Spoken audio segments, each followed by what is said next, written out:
जय गुरुदेव। साधना मनुष्य शरीर में।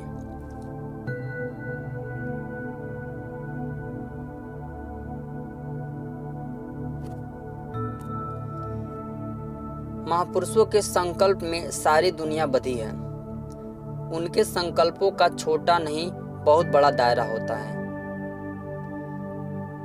उनके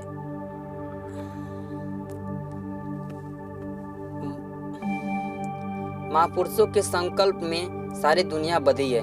उनके संकल्पों का छोटा नहीं बहुत बड़ा दायरा है। उनके संकल्प मालिक से मिले हुए हैं। उसके जर्रे जर्रे में ताकत है और उसमें प्रकाश है। जब वह प्रकाश वह आनंद मिलेगा तो इधर के आनंद फीके पड़ जाएंगे। यहाँ इंद्रियों का क्षणिक आनंद है। आत्मा की शक्ति से ही मन को क्षणिक आनंद का बोध होता है। पर जीवात्मा जब तक शब्द से जुड़ेगी नहीं तब तक उसको वह आनंद नहीं मिलेगा। शब्द में शक्ति है, ज्ञान है। कोई ऐसी चीज नहीं है जो शब्द में नहीं है। सारी रचना शब्द की है। जिस दिन शब्द बंद हो जाएगा कोई खेल नहीं चलेगा। जीवात्माओं के द्वारा शब्द की क्यारियां खिली हुई हैं, फूल खिले हुए हैं, चांद खिले हुए हैं, जो उस सृष्टि में नजर आते हैं। ऐसी सृष्टि मानव आत्माओं के लिए पहले से ही तैयार करके रखी है। पर आप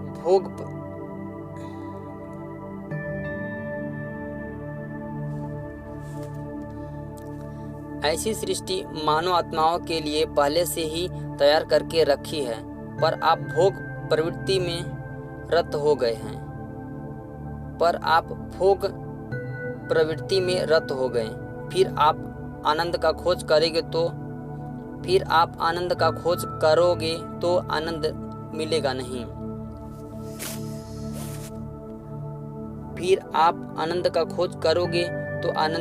नहीं। आप दूर होते जाओगे अपनी जड़ बुद्धि से। इसी मनुष्य शरीर में साधना कर सकते हो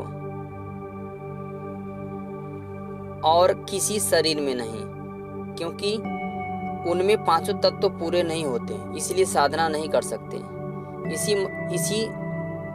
इसी शरीर में पांचों तत्व पूरे हैं। सोचने समझने की शक्ति, इसलिए इसमें साधना हो सकती है।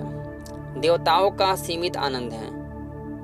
वो अपनी सीमा से न ही नीचे आ सकते हैं न ही ऊपर जा सकते हैं। लेकिन यह मनुष्य साधना करके देवलोक में जा सकता है, शक्ति लोक में जा सकता है, ब्रह्म और पारब्रह्म लोक में जा सकता है।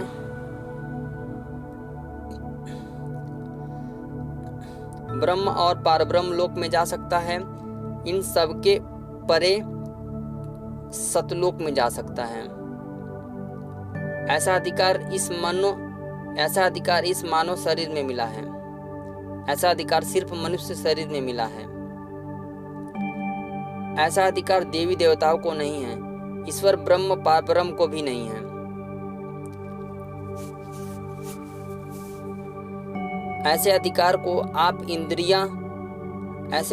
आप इंद्रिय भोगों में बिता देते हो। आपको कौन अच्छा कहेगा? कहीं से आए कहीं चले जाओगे। न कोई पूछने वाला है, न कोई जानने वाला है। कहीं आपकी कोई सुनवाई नहीं। संतों का पदार्पण हम लोगों के लिए बहुत बड़ा सौभाग्य है।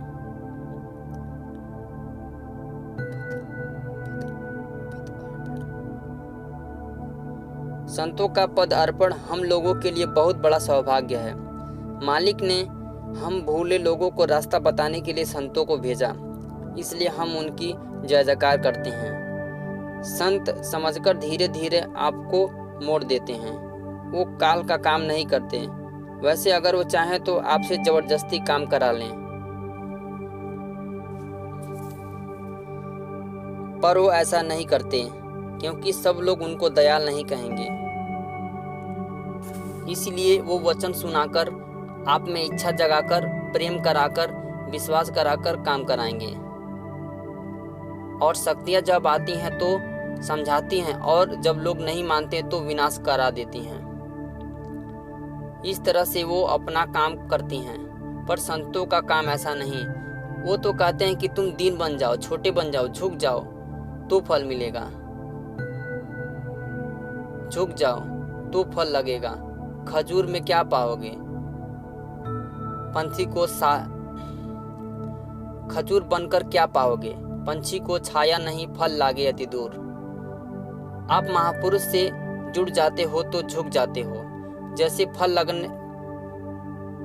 फल लगने पर डालें झुक जाती हैं।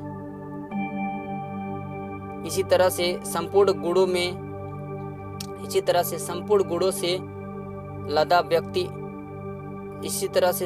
गुणों से लद कर झुक जाना चाहिए, ताकि लोग फायदा उठा लें। जिस तरह से झुकी डाल से लोग फल तोड़कर खाते हैं, जो झुक जाते हैं वो कितनों